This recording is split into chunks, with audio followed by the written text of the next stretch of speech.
Hello everyone, welcome to study with Gyan Prakash. तो दोस्तों, आप लोगों में से कई सारे लोग ये जानना चाह रहे हैं कि जून जुलाई और अगस्त में कौन कौन सी परीक्षाएं होने वाली हैं यूपीपीएससी और यूपी ट्रिपल एससी के द्वारा, साथ ही साथ शिक्षा सेवा आयोग के द्वारा कौन कौन सी परीक्षाएं करवाई जा सकती हैं।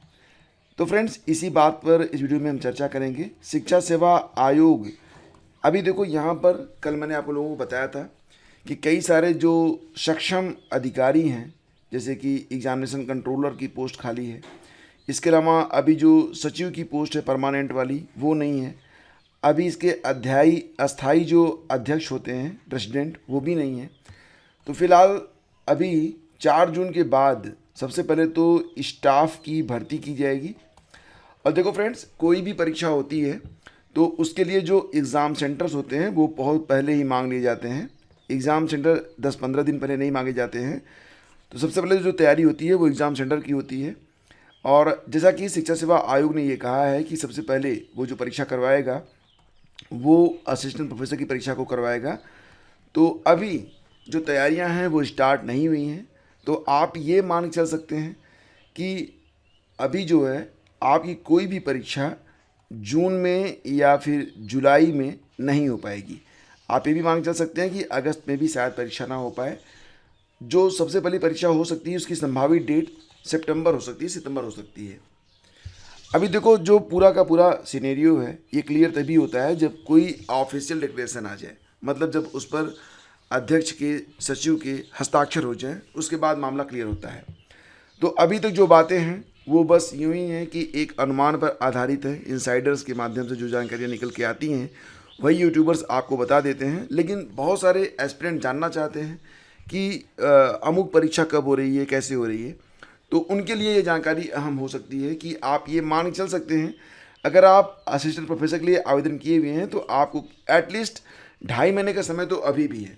मतलब अभी भी अगर असिस्टेंट प्रोफेसर की परीक्षा करवाई जाएगी तो ये अगस्त के लास्ट में ही हो पाएगी, उसके पहले संभव नहीं है। और जो लोग ये जानना चाहते हैं कि टीजीटी पीजीटी की परीक्षा फ्रेंड्स, तो इसके बारे में ये आप बिल्कुल मान के चलिए कि ये परीक्षा अक्टूबर नवंबर के आसपास ही जाएगी, सितंबर में भी पॉसिबिलिटी नहीं है। अब यहाँ पर क्या वजह है ये मैं ऑलरेडी बता चुका हूँ। और इसी तरह जो लोग ये जानना चाहते हैं कि जो आर ओ की परीक्षा होती है और यूपीपीसीएस की परीक्षा, ये बड़ी परीक्षाएं होती हैं और इसमें बहुत बड़ी संख्या में, इस बार तो आर में जो आवेदन हुए वो लगभग 10 लाख से ज़्यादा थे। और इस बार यूपीपीसीएस में भी आवेदन काफ़ी अच्छी खासी संख्या में हुए हैं। तो बहुत सारे एस्पिरेंट यह जानना चाहते हैं कि आखिर आर ओ की परीक्षा कब तक हो जाएगी और यूपीपीसीएस की परीक्षा कब तक होगी। देखो फ्रेंड्स, यहाँ पर भी वही चीज़ें हैं कि आर ओ और यूपीपीसीएस में जो मुख्य रूप से चीज़ें हैं वो ये हैं कि पेपर सिक्योरिटी की वजह से अभी एग्ज़ाम डेट डिक्लेयर नहीं हुआ है। और उम्मीद ये जताई जा रही है कि ये जो दोनों परीक्षाएं हैं ये भी अक्टूबर नवंबर में ही हो सकती हैं। यानी कि जो परीक्षाओं का दौर शुरू होगा शिक्षा सेवा आयोग और लोक सेवा आयोग का, वो अक्टूबर नवंबर में ही स्टार्ट होगा। असिस्टेंट प्रोफेसर में संख्या कम है तो आप मान चलिए सितंबर में परीक्षा हो सकती है, लेकिन बाकी परीक्षाएं अक्टूबर नवंबर या फिर दिसंबर के पहले सप्ताह में भी जा सकती हैं। तो ये मान के आप लोग चल सकते हैं। अब अखबारों में जो जानकारियाँ निकलती हैं, बहुत सारे लोग जानना चाहेंगे कि अखबारों में ये जानकारी आती है। तो देखो फ्रेंड्स, अखबारों में प्रोटोकॉल का पालन करना होता है। कोई भी अखबार अपने मन से, जैसे कि जो यूट्यूबर होते हैं वो इनसाइडर से जो जानकारी मिल जाती है वो अपने छात्र हित में बच्चों को बता देते हैं, लेकिन अखबार एक तरीके से रिकॉर्ड रखा जाता है उनका। तो वो वही बातें आपको बताएंगे जो कि ऑफिशियल आएगी। जैसे कि यहाँ पर आप देख सकते हैं कि 17 मार्च को यूपीपीसीएस की परीक्षा, प्रारंभिक परीक्षा थी, वो स्थगित की गई। आर की परीक्षा, ये आपको पता ही है कि वो कैंसिल कर दी गई थी, भी री एग्ज़ाम की डेट आई नहीं है। 22 मार्च को जो स्टाफ नर्स यूनानी आयुर्वेदिक पुरुष महिला की परीक्षा थी, प्रारंभिक परीक्षा।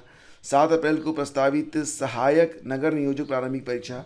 9 अप्रैल से प्रस्तावित अपर निजी सचिव परीक्षा टाइप 60 हैंड और स्टाफ नर्स एलोपैथी पुरुष महिला मुख्य परीक्षा भी स्थगित कर दी गई है। अभी इसकी कोई भी तिथि डिक्लेयर नहीं हुई है। देखो क्या होता है कि जब तक ऑफिशियल तरीके से अध्यक्ष महोदय का सिग्नेचर नहीं हो जाता तब तक कोई भी डेट आ नहीं सकती बाहर, और तब तक अखबारों से प्रकाशित नहीं कर सकते हैं।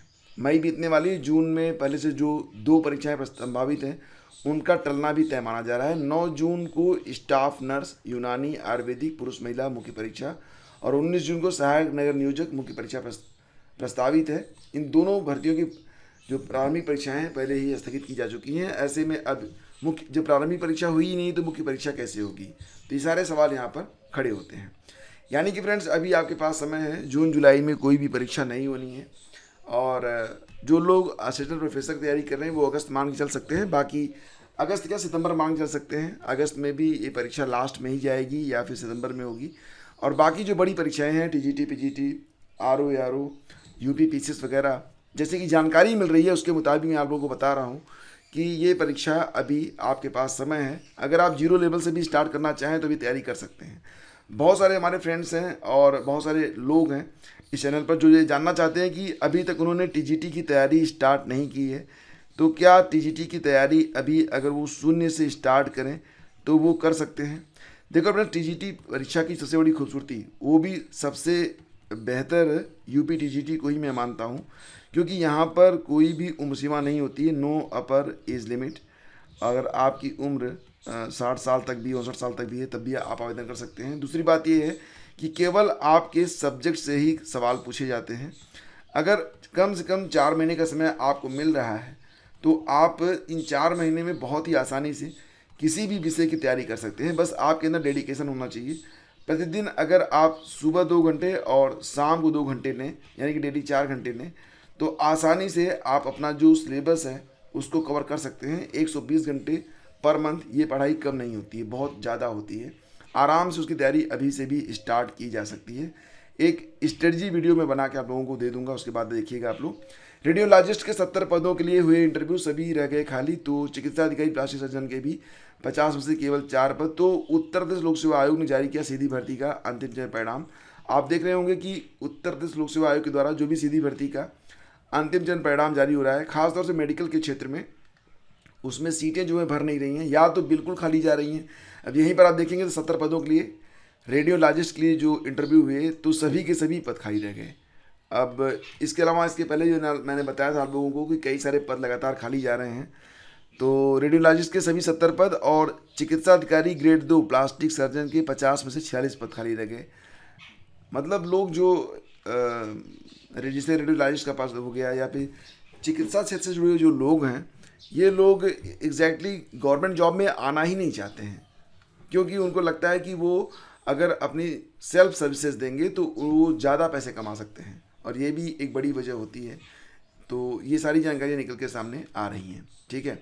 और देखो जून के पहले सप्ताह में मिलेंगे यूपी बोर्ड के अंकपत्र। तो अंकपत्रों का बंडल क्षेत्रीय सचिवों के कार्यालय में पहुंचा दिए गए हैं, वहां से जिला विद्यालय निरीक्षक कार्यालय की और फिर विद्यालयों को भेजे जाएंगे। तो जून के पहले सप्ताह में यूपी बोर्ड की जो मार्कशीट है वो मिलनी स्टार्ट हो जाएगी।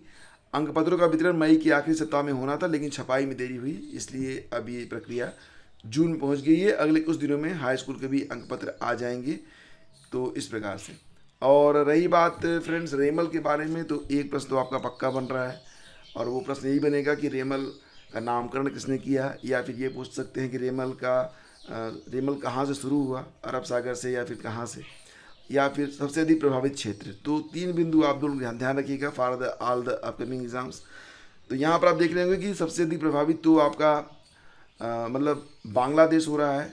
बांग्लादेश में 10 की मौत, 8 लाख विस्थापित, और कोलकाता में भी ये काफ़ी जो है मतलब बुरी स्थिति बन रही है। तो फिलहाल अब रेमल की वजह से जो चीज़ें बिगड़ रही हैं, और बाकी जगहों पर देखें तो गर्मी अपने चरम पर है। झांसी में तापमान 48 पहुंच गया। नौतपा ने और तपाया, गर्मी से 9 लोगों की मौत। तो गर्मी से बच के रहिए, गर्मी बहुत ही प्रचंड स्तर पर है। प्रयागराज में भी ये पारा 44.6 डिग्री पार कर चुका है।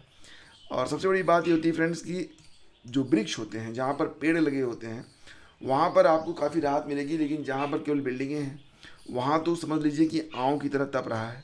आँव समझ रहे हैं आप लोग। तो फिलहाल हीट स्ट्रोक के खतरे की संभावना बहुत ज़्यादा है। देर तक धूप में रहने से बचें, और बाहर निकले तो खाली पेट ना निकलें, कुछ खा के निकलें, और साथ ही साथ पानी वगैरह लगातार पीते रहें।